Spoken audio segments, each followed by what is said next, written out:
السلام علیکم ورحمۃ اللہ وبرکاتہ۔ پیارے ناظرین، آج میں آپ کو ایک ایسا واقعہ سنانے جا رہی ہوں جسے سن کر آپ کا ایمان تازہ ہو جائے گا۔ سوچئے، ذرا سوچئے، اگر کوئی بچہ دنیا میں پیدا ہو اور پتھر تک اس کے قدموں پر کلمہ پڑھ لے تو وہ بچہ کون ہوگا؟ اگر اس کے آنے سے سورج ٹھہر جائے، چاند مسکرانے لگے، درخت سجدے میں جھک جائے اور ہوا خوشبو بن کر چاروں طرف پھیل جائے تو سمجھ لیجئے یہ کوئی عام بچہ نہیں بلکہ وہ ہے جس کی خاطر یہ پوری کائنات بنائی گئی ہے۔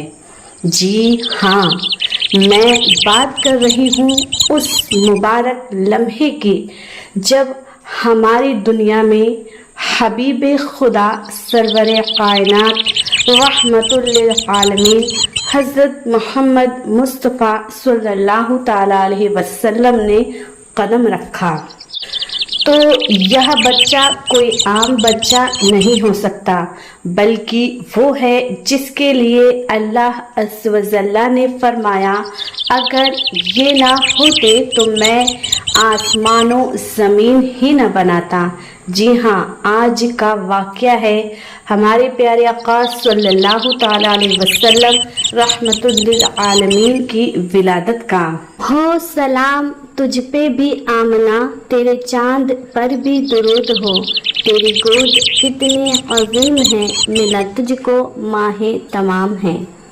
حضرت آمنہ رضی اللہ تعالی عنہا فرماتی ہیں کہ جیسے جیسے مہینے گزرتے جاتے میری قسمت کے تالے کھلتے جاتے۔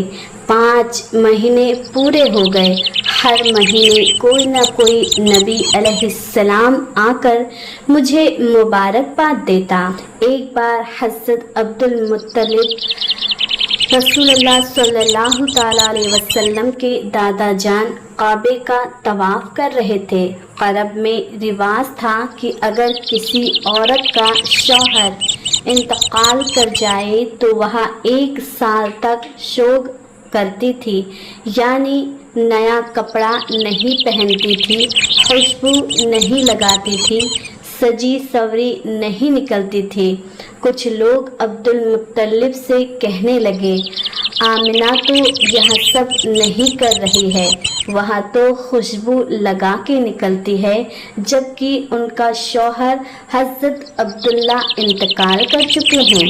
یہ سن کر عبد المطلب پریشان ہو گئے اور گھر لوٹ کر اپنی بیوی حضرت فاطمہ رضی اللہ تعالی عنہ سے کہا، آمنہ سے جا کر پوچھو کہ انہوں نے میرے بیٹے کا غم کیوں چھوڑ دیا ہے اور یہ خوشبو کیوں لگاتی ہے۔ حضرت فاطمہ نے کہا، مجھ سے ان کی حالت پوچھنا ممکن نہیں، کیونکہ ایک بار میں نے کوشش کی تھی لیکن ان کی پیشانی سے ایسا نور جھلکا، ایسا نور نکلا کہ میں بے ہوش ہو کر گر پڑی۔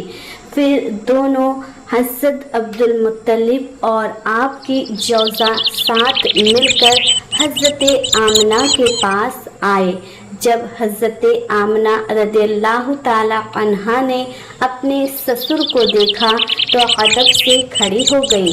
حضرت عبد المطلب نے فرمایا، بیٹی، لوگ کہتے ہیں کہ تم نے میرے بیٹے کا غم چھوڑ دیا ہے اور خوشبو لگاتی ہو، سچ سچ بتاؤ۔ حضرت آمنہ رونے لگی اور کہا، ابا جان یہ بات مت کہیے، میرے دل کا درد وہی جان سکتا ہے جس نے جدائی دیکھی ہو۔ عبداللہ رضی اللہ تعالی عنہ کے جانے کے بعد میں نے کبھی چین سے کھانا نہیں کھایا، چین سے سوئی بھی نہیں، لیکن آپ نے پوچھا ہے